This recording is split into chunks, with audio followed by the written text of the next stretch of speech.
Olá, começa agora mais um episódio do Macro Review, o podcast de economia do C6 Bank. Hoje a gente vai falar sobre a cotação do dólar e o pacote fiscal anunciado pelo governo brasileiro na semana passada.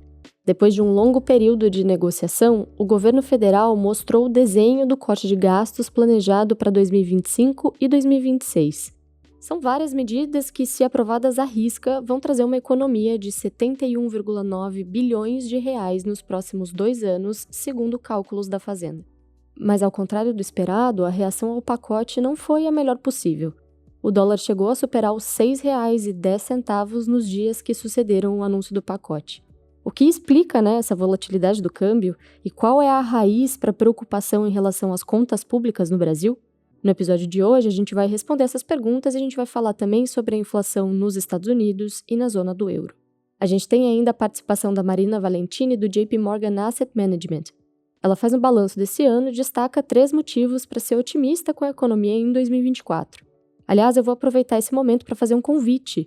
Se você quiser saber o que esperar dos mercados no ano que vem, em 2025, participa da nossa live com a Marina na quarta-feira que vem, dia 4 de dezembro, no YouTube. Eu te espero lá. Eu sou a Marina Rapa e hoje é 2 de dezembro de 2024. Vamos lá?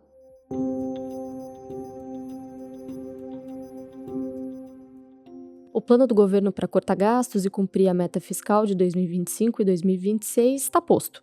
Foi anunciado na semana passada um pacote de redução de despesas.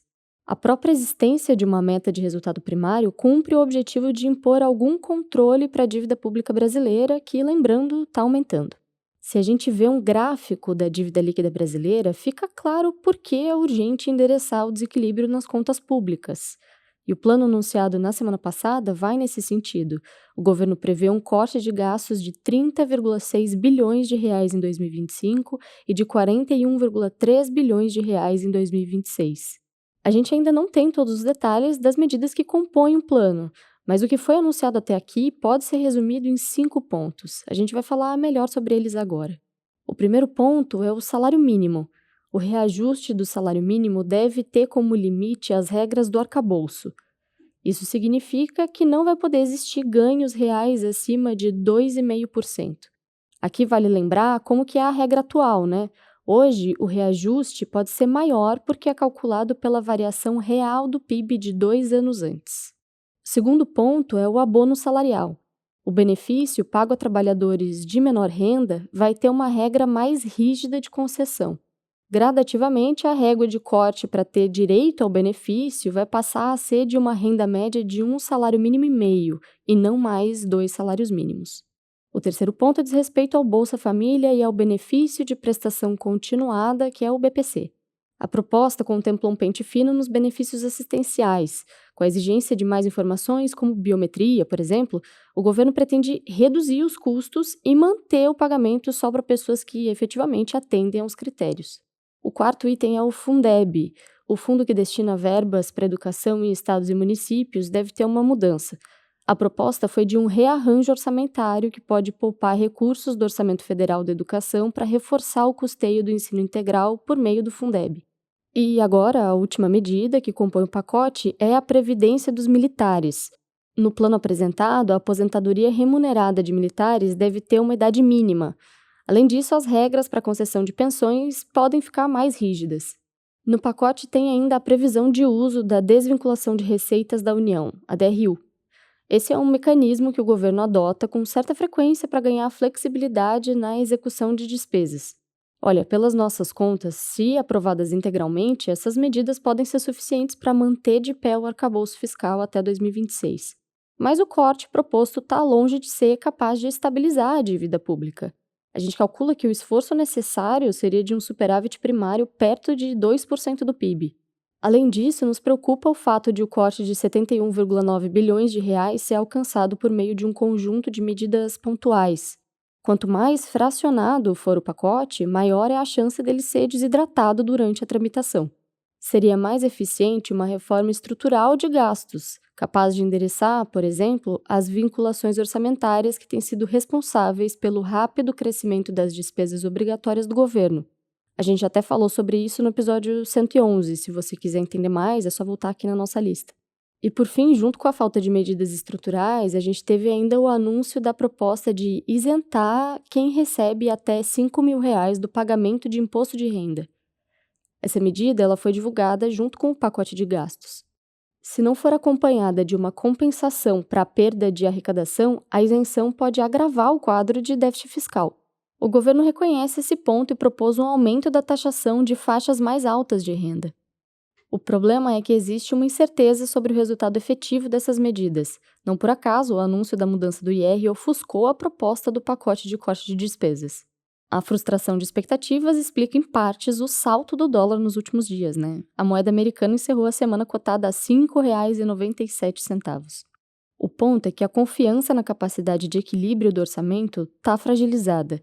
E se essa questão não for tratada, o dólar deve seguir valorizado. Nesse cenário, é esperado uma inflação elevada e a Selic pode escalar para degraus ainda mais altos. Ou seja, não faltam motivos para preocupação. Agora a gente vai falar sobre a Europa. Por lá, a inflação segue dando sinais de desaceleração. O índice de preços ao consumidor, que é o CPI, esse índice caiu 0,3% em novembro. Ou seja, a gente viu uma deflação no mês. No acumulado em 12 meses até novembro, a inflação registra alta de 2,3% na zona do euro. O núcleo do CPI, que mostra uma tendência mais limpa dos preços, esse núcleo manteve o patamar do mês passado de 2,7%.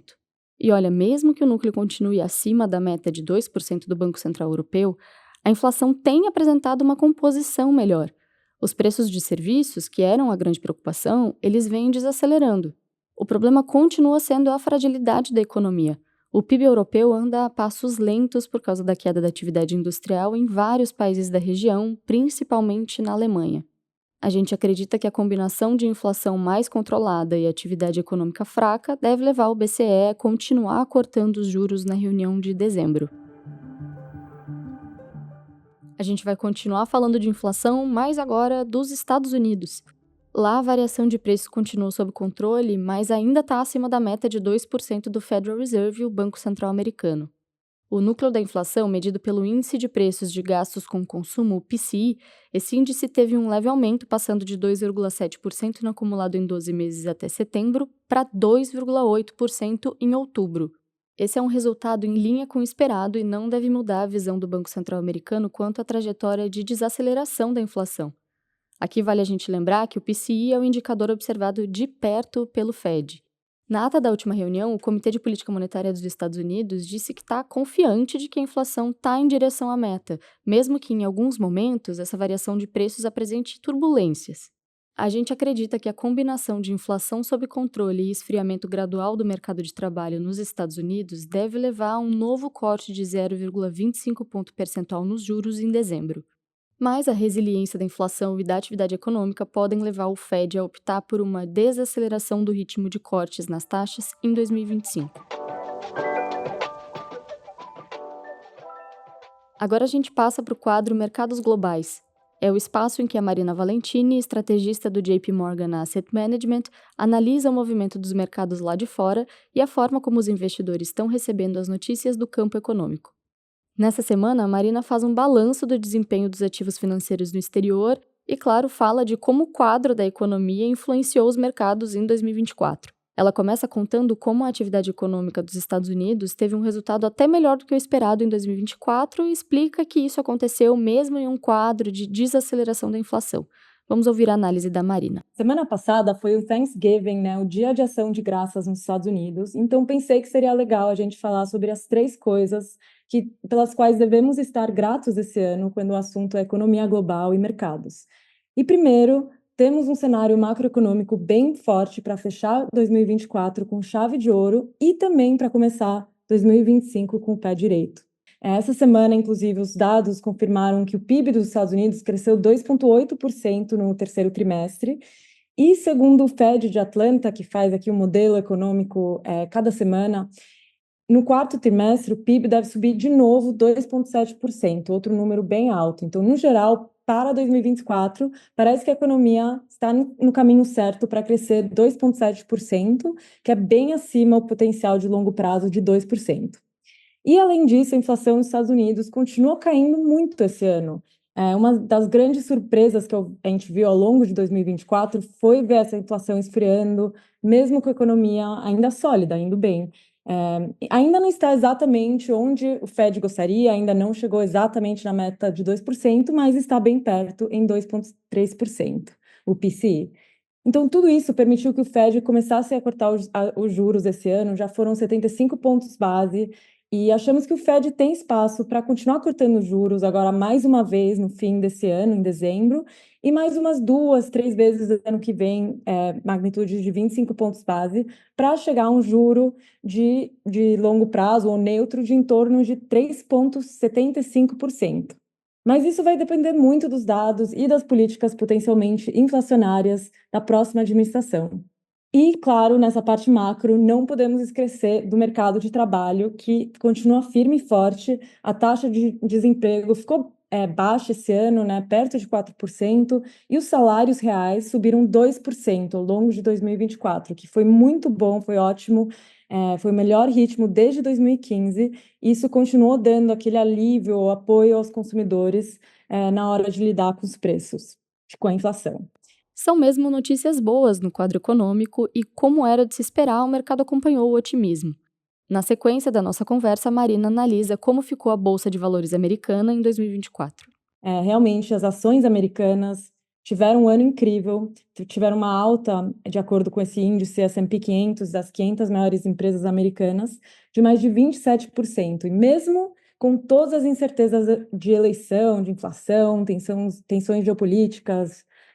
Então, realmente, depois de já ter tido um ano incrível em 2024, onde subiram 24%, de novo esse ano o S&P está a caminho de ter esses 2 anos seguidos de resultados de retorno acima de 20%. Isso é algo que a gente não via desde os anos 90.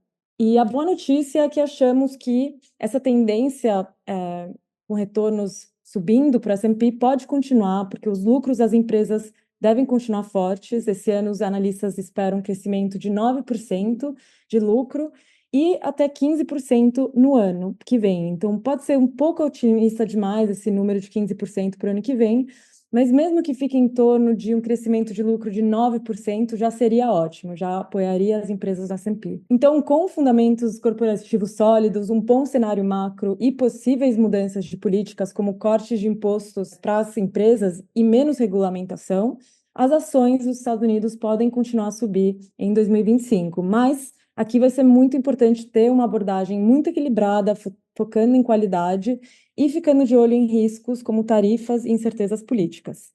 Então, por último, falando em incertezas políticas, e não menos importante, temos que agradecer pelo fim da incerteza em relação aos resultados da eleição. A gente passou boa parte desse ano falando sobre a eleição, mas agora a poeira baixou, a gente sabe, né, o que vem pela frente com uma maioria republicana no Congresso, com o presidente Donald Trump. Então, embora as políticas ainda não sejam confirmadas, o mercado espera que o time novo traga aquelas políticas mais pró-crescimento típicas dos republicanos, que é a menor regulação, potenciais cortes de impostos. Então, esperamos mais incertezas pela frente, já que, além dessas mudanças fiscais que podem ter um apoio para o consumo, também tem o outro cara da moeda, que é potencialmente aumentar o déficit e criar pressões da inflação. E para terminar o nosso papo, a Marina analisa a composição da equipe econômica do próximo governo americano e aproveita esse gancho para dizer quais são as perspectivas para 2025 e como o investidor pode se preparar para o próximo ano. Vamos ouvi-la. Recebemos uma ótima notícia semana passada que o Trump escolheu Scott Bessent como secretário de Tesouro, que foi uma decisão muito bem recebida pelos investidores, porque espera-se que o Bessent priorize a estabilidade econômica e a disciplina fiscal. Então, o mercado de renda fixa reagiu muito bem. A gente viu o título de tesouro de 10 anos, o rendimento, o yield, caindo quase 20 pontos base na semana passada. Isso foi recebido muito bem pelo mercado. Claro, o sentimento mudou um pouco quando o Trump anunciou tarifas adicionais potenciais sobre o México, China e Canadá. Então, isso só nos deu uma amostra de toda a incerteza relacionada a tarifas que está por vir. Então, tem que ficar bem de olho nessas discussões, toda essa incerteza política em 2025.